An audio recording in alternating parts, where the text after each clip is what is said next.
మిత్రమా, జీవితంలో ఒక్కడ తెలుసుకోవాలి. నిజాయితీగా ప్రేమించడం పెద్ద గొప్పేం కాదు. ఈ రోజుల్లో ఎలా అయినా సరే నమ్మకాన్ని గెలుచుకోవాలి అన్న నమ్మకం గెలుచుకుంటే చాలు. ప్రపంచమంతా నిన్ను తప్పు అన్నా నీ పక్కనే నిలబడతారు. ప్రేమ గుడ్డిదే, కానీ నమ్మకం వేరే వాళ్ళ ప్రేమని కనపడనీయని గుడ్డివాళ్లాగా మార్చగలదు, ప్రశ్నించగలదు. ప్రేమను గెలిచినా కానీ నమ్మకాన్ని గెలుచుకోలేక ఆ ప్రేమల మధ్యలో ఒక అనామికుడిగా మిగిలిపోతాము. కాదంటారా? అమ్మయ్య, బాధ్యతలు అయిపోయాయి, ఆనందంగా కొడుకు దగ్గర ఉండవచ్చు, సరదాగా 4 రోజులు కూతురు దగ్గర కూడా వెళ్ళవచ్చు అనుకుంటారు అమ్మ నాన్న. కానీ చివరికి కొడుకు దగ్గర ఎలా ఉండాలో నేర్పిస్తారు, కూతురు దగ్గర ఎంతలో ఉండాలో నేర్పిస్తారు. అందుకే ఎప్పటికైనా సరే భార్యాభర్తలు ఒకరికి ఒకరు ఆ తోడుగా ఉంటారు మిత్రమా. మన అని అనుకుంటే కదా మన సలహాలు చెప్తాము, కానీ అదేంటో చెడగొడుతున్నారు అంటారు. అందుకే నోరు పొదుపుగానే వాడాలి, సలహాలు అడిగిన వారికి చెప్పాలి. అయినా మన పిచ్చిగాని మంచి అని మనం అనుకుంటున్నాము, వాళ్ళకు కూడా మంచి అనిపించాలి కదా మిత్రమా. కొంతమంది పిల్లలకి అమ్మంటే కోపం, ఇంకొంతమందికి నానంటే ద్వేషం.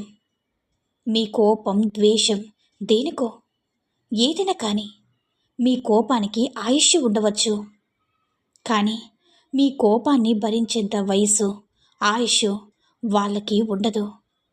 మన మంచి చెడు వాళ్ళు భరిస్తేనే ఇంత వాళ్ళయ్యాము. ద్వేషం కలిగినా చూపించవద్దు, ప్రేమను మాత్రం చూపించాలి.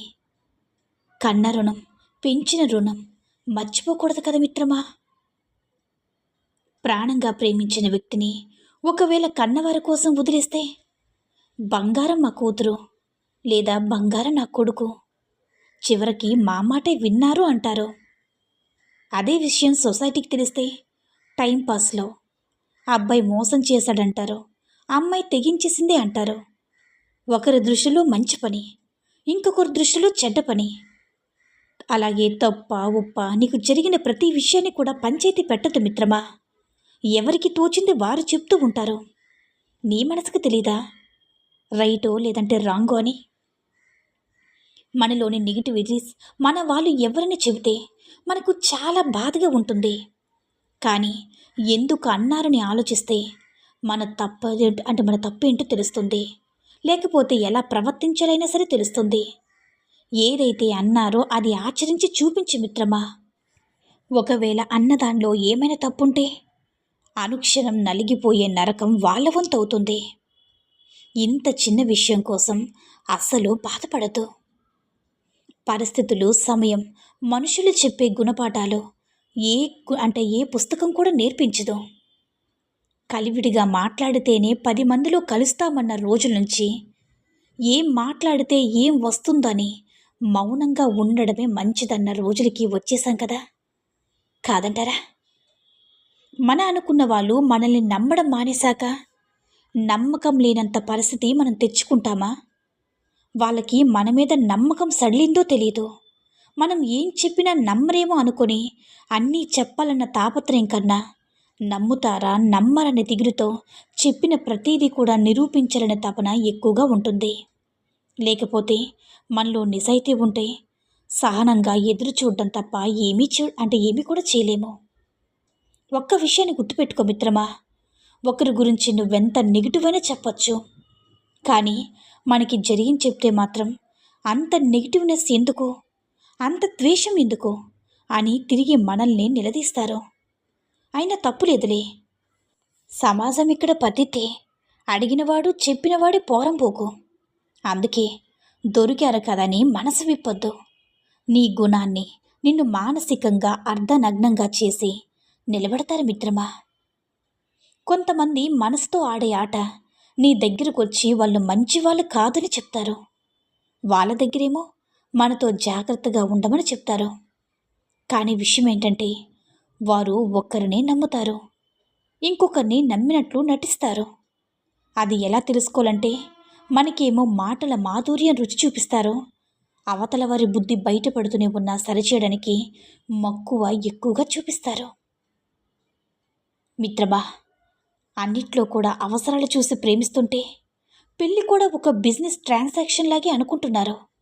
నువ్వు మారవా నా కోసం, నేనెందుకు మారాలి నీ కోసం అన్న మాటల యుద్ధం తప్పితే ఒకరినొకరు అర్థం చేసుకునే ప్రయత్నం ఎక్కడిది? తగ్గితే ఎక్కడ లొంగ తీసేస్తుందో అని భర్త. లొంగుబాటంటే బానిసత్వం కాదు, ఆమెను అర్థం చేసుకోవడమని. సర్దుకుపోతే అన్నిట్లో ఎక్కడ సర్దుకుపోమంటారు అని భార్య. సర్దుబాటంటే లొంగుబాటు లేని ప్రేమైన, వివాహమైన ఎన్నటికీ కూడా నిలబడదు కదా మిత్రమా. అందుకే నీలా ఉండు, నిన్ను నువ్వు నమ్ముకో, నిన్ను నువ్వే ప్రేమించుకో, నీకు నువ్వే విలువనిచ్చుకో. ఎందుకంటే బాధ సంతోషం ఎవరితో అయినా సరే పంచుకోవాలని చూడకు. బాధ చెప్తే లోపల ఆనందిస్తారు, సంతోషం చెప్తే లోపల ఏడుస్తారు. ఎంతమంది ఉన్నా చివరకు నీకిచ్చే బహుమానం ఒంటరితనమే మిత్రమా.